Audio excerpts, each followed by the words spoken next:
பிரமாணம் இல்லாதவர்களும் இல்ல, நியாய பிரமாணத்துக்கு கீழாகவும் இல்ல. we are under the law of Christ. ஒரு கடவுள் அன்பானவராகவும் கோபமானவராகவும் என்ன பண்ண முடியாது, இருக்க முடியாது.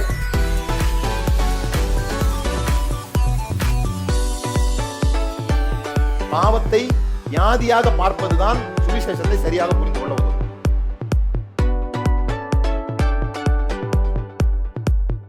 இந்த சிந்திக்க தூண்டுறதுனாலதான் பரிசேயர்களுக்கு அவர் மேல அவ்வளவு கோபம் வந்துச்சு.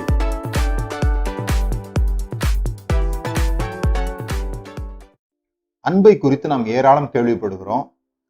அன்பை குறித்து சாதாரணமாக கூகுளில் நீங்கள் டைப் பண்ணீங்கன்னா ஏராளமான கருத்துக்கள் அதில் நீங்கள் பார்க்கலாம். அன்பு எப்படி செலுத்தணும், அன்பு எப்படி ஃபீல் பண்ண முடியும், அன்புனா என்ன, இந்த மாதிரி ஏராளமான காரியங்களை நம்ம கேட்க முடியும். அதில் நிறைய மிஸ் அண்டர்ஸ்டாண்டிங்கும் இருக்குது. தவறான நம்பிக்கைகள், அன்பை குறித்து தவறான நம்பிக்கைகள் நிறைய இருக்குது. அதில் முக்கியமான ஒரு விஷயத்தை தான் இந்த நாள்ல பார்க்க போறோம்.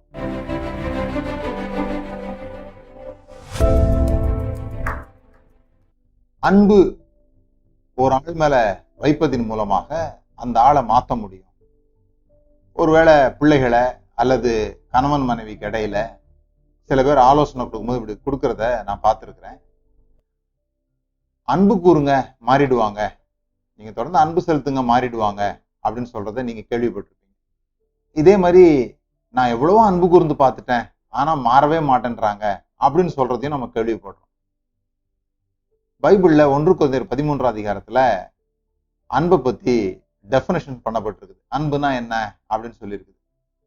அதுல அன்பு சகலத்தையும் நம்பும், சகலத்தையும் சகிக்கும், சகலத்தையும் தாங்கும் இப்படிலாம் சொல்லப்பட்டிருக்கிற அந்த அதிகாரத்துல ஒரு இடத்துல கூட அன்பு சகலத்தையும் மாற்றும் அப்படின்னு சொல்லவே இல்லை. ஒருவர் மாற வேண்டும் என்பதற்காக நீங்க அன்பு கூர்ந்தா அது பேக்ஃபயர் ஆகுமே தவிர அந்த நபர் மாற மாட்டார். அது தவறான விளைவுகளையே நமக்கு தரும். அன்பு கூறுவது அவர் மாற வேண்டும் என்பதற்காக நீங்க அன்பு கூறும்போது அது ஒரு லஞ்சம் கொடுக்குற மாதிரி, அவர் மாறுறதுக்கு அன்பு என்கிற பிரைப் பண்ற மாதிரி. அவருக்கு என்னைக்கு தெரியுதோ நம்ம மாறுறதுக்காக தான் அன்பு கூறுறாங்கன்னு தெரியுதோ அன்னைக்கு அவர் பெரிய அளவுல ஏமாற்றப்படுவதாக உணர்கிறார். அப்ப நான் மாறிட்டா இனிமே இந்த அன்பை கொடுக்க மாட்டாங்க போல் இருக்குது அப்படின்னு சொல்லி மற்றவர்கள் மாற வேண்டும் என்கிற ரீதியில நாம அன்பு செலுத்தும் போது அதுவே நமக்கு பெரிய மன அழுத்தமாகி விடுகிறது. எப்ப மாறுவாங்க, எப்ப மாறுவாங்க, எப்ப மாறுவாங்க, இன்னும் மாறலையே அப்படின்னு சொல்லி அவங்க மாறுற அந்த நாளை எதிர்பார்த்துட்டே இருக்கும். மாற்றம் அப்படி வராது.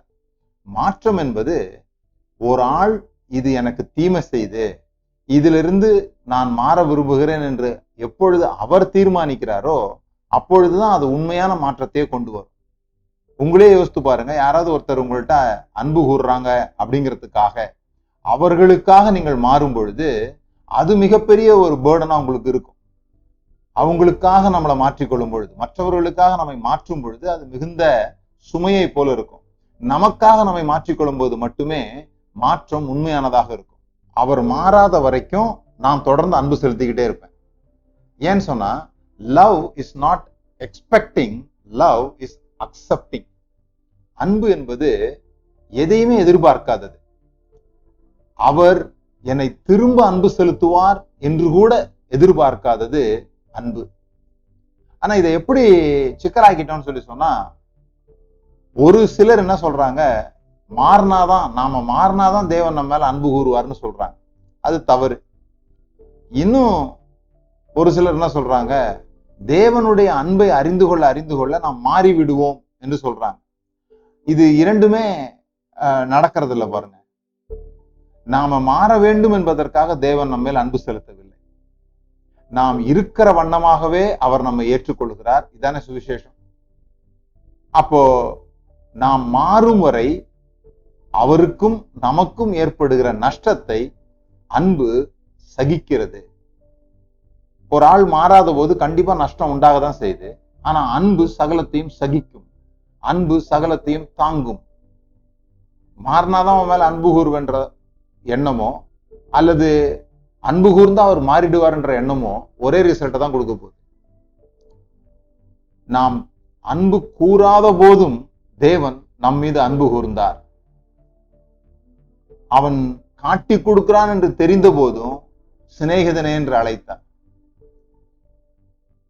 விட்ட வலைய மறுபடியும் எடுத்துக்கிட்டு அவரை மறுதலிச்சு மீன் பிடிக்க போனவங்களை உயிர்த்தெழுந்த இயேசு பிள்ளைகளே என்று அழைக்கிறார். அவர் தொடர்ந்து நம் மீது அன்பு கூறுகிறார், எந்த எதிர்பார்ப்பும் இல்லாமல் என்பதை ஆழமாக பதிய வைத்துக் கொள்ளுங்கள். இதை புரிந்து கொள்ளும் பொழுது நாமும் மற்றவர்களிடத்துல எந்த எதிர்பார்ப்பும் இல்லாமல் அன்பு கூறுவோம்.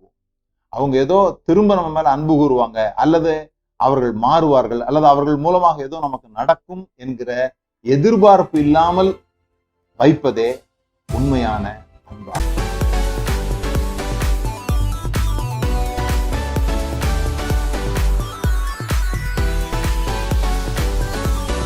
நாம பிரமாணம் இல்லாதவர்களும் இல்ல, நியாய பிரமாணத்துக்கு கீழாகவும் இல்ல. We are under the law of Christ. ஒரு கடவுள் அன்பானவராகவும் கோபமானவராகவும் என்ன பண்ண முடியாது, இருக்க முடியாது.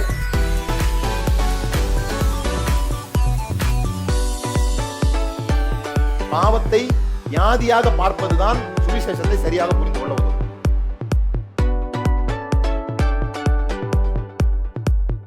இந்த சிந்திக்க தூண்டுறதுனாலதான் பரிசேயர்களுக்கு அவர் மேல அவ்வளவு கோபம் வந்துச்சு.